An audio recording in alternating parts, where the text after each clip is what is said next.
Alright y'all, Corey here with Misfit Trail Riders. We're going to go over one of the machines in our group, which is 2019 Polaris Razor Rock & Trail Edition. And we'll go over some of the modifications I've made to it, and why I've made them, and some of the things I carry on the trail with me. We're going to start at the front of the machine. First off, 2 cheap cubes off Amazon. They do really well. They're the spot kind, not the flood. Now moving up here, I have replaced my stock headlights, again with 2 cubes. One spot, one's flood.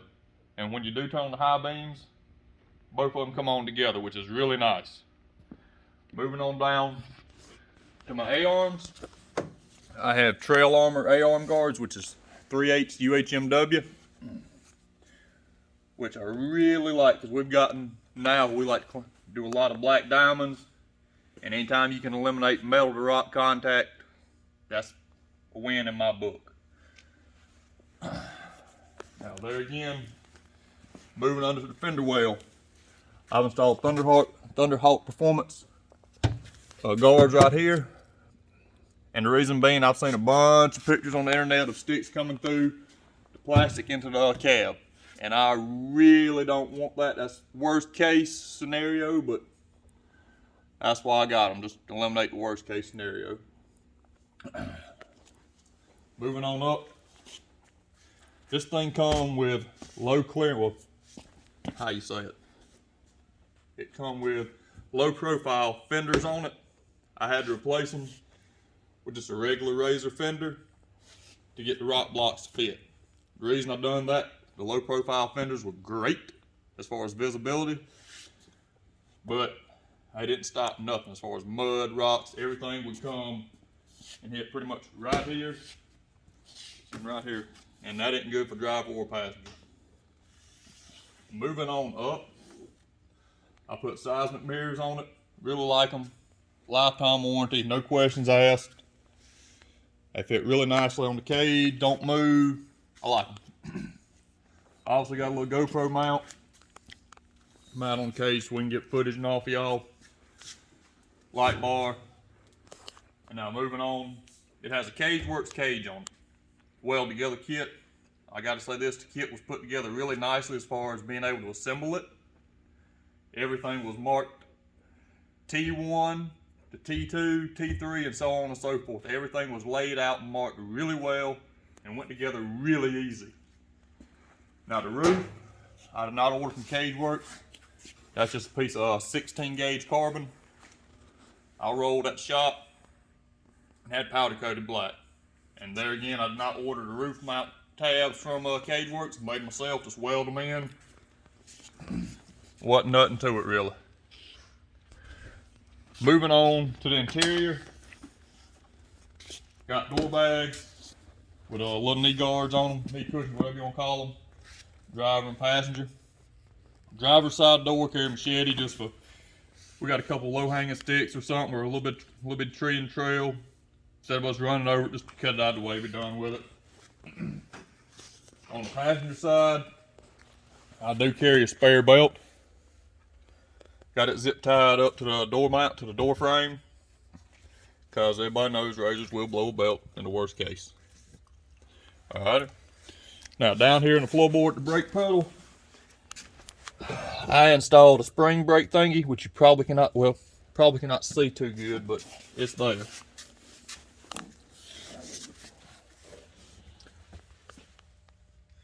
Now the thing I do like about the spring brake thingy is when you do park on the hill, when I didn't have it, I didn't like parking on the hill, transmission bind up, and go to pull it down in gear, big thump.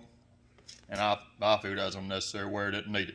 So put that on, that way I can, when I park on the hill, put spring brake thingy on, throw it in park, and then when I shift back into gear, don't have to worry about it, transmission thunking. Then just press the brake, spring brake thingy releases, you can go on about your business. Moving on back to the back of the machine.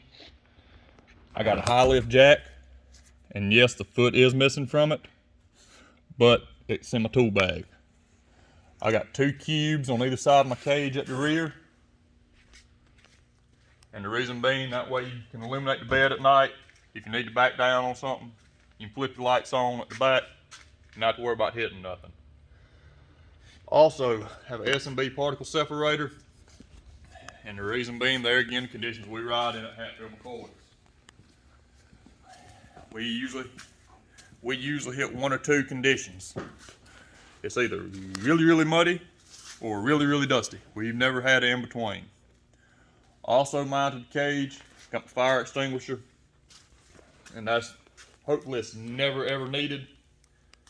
And the thing I will say is when you do mount these, every so often, check them, make sure your needle's still in the green, which that one is, and also take them loose from your mount and shake them, because the powder will settle and get hard. Moving on back to the rear, I have my spare tire, and it's mounted to a Holtz bumper spare tire carrier. The only thing I had to do for this machine, since mine is a 2019, the tire carrier was for 2018. They said it would not fit. The only difference I seen was this tire carrier was 3 inches too short. Too short, what I mean, 3 inches is right here from the mounting points. It was hitting my plastic. So what I done, I extended this thing out 3 inches with a piece of solid shaft that was turned down to fit inside this tube right here. If you can see kind of right in here, weld here, weld there. And that's why I put my shaft in, extended out. Now the shaft goes on up in each tube about 1 inch. We had it turned down where it slide in, and everything lined up perfectly, fit great.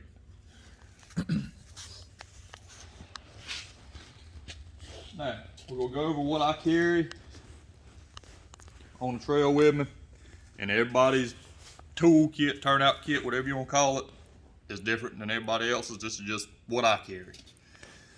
Okay. Also, we'll start right here. I took an old helmet bag and just filled it full of rags. You need to wipe your hands, wipe your face, wipe down, whatever. One tool kit, sockets and all that. 1/2 inch, I love it. It's a 1/2 inch drive, does really, really well. 2 1/2 inch shackles. Now this, I carry this for one reason. It's a jumper wire. We've had several instances in our group where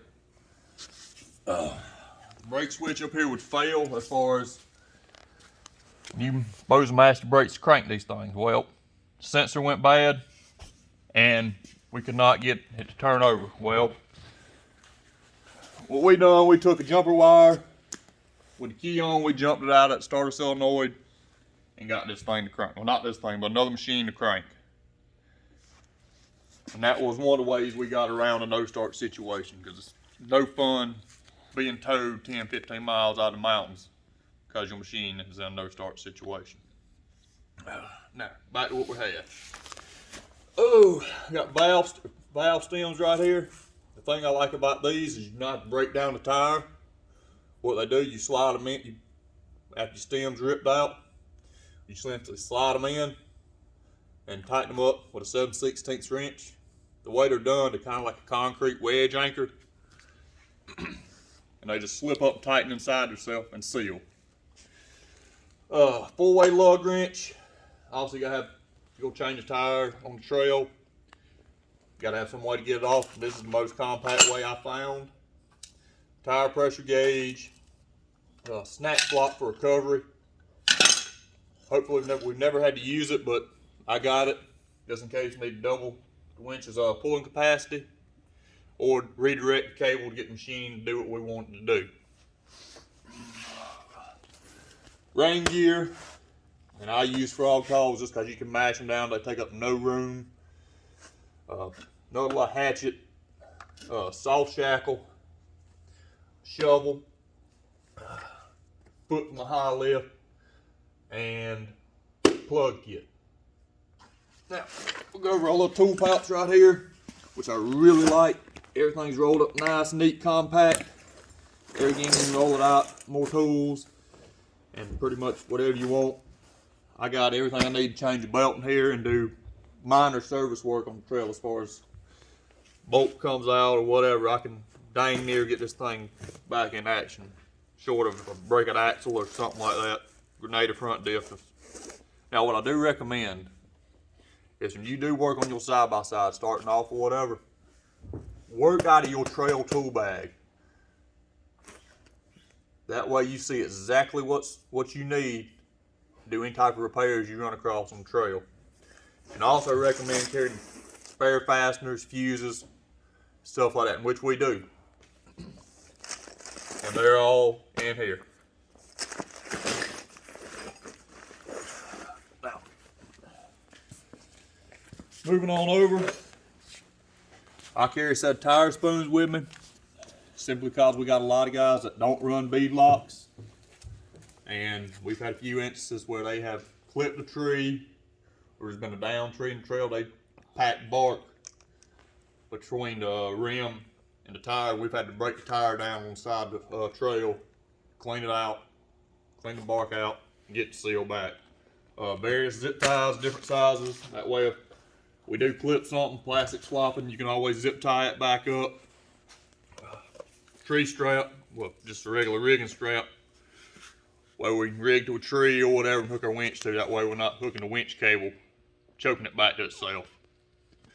Also carry a quart of oil. It's just habit. Every vehicle I own or have used, I've had a spare quart of oil in it just in case. Everything fits nice in this box right here. A rigid box from Home Depot. And got the mounts on it where it'll sit. And the lock and go holes right here on my bed. I will say, the only aggravating thing about this box is getting it in and out. The whole thing I really don't like is if you do go to check your air filter, I gotta pull my cooler out, pull my toolbox out, then uncheck my air filter as far as being dusty or whatever, but hopefully that'll take care of it. But other than that, that is pretty much one of the machines in our group. And overall, I gotta say I'm really pleased with it. For what we do as far as just trail riding and crawling, I really like it. I mean, you can't beat the lower gear ratio in it, the throttle mapping and low. Dang thing's a billy goat. And that's pretty much it. Thank y'all, and continue to watch the videos as they come out.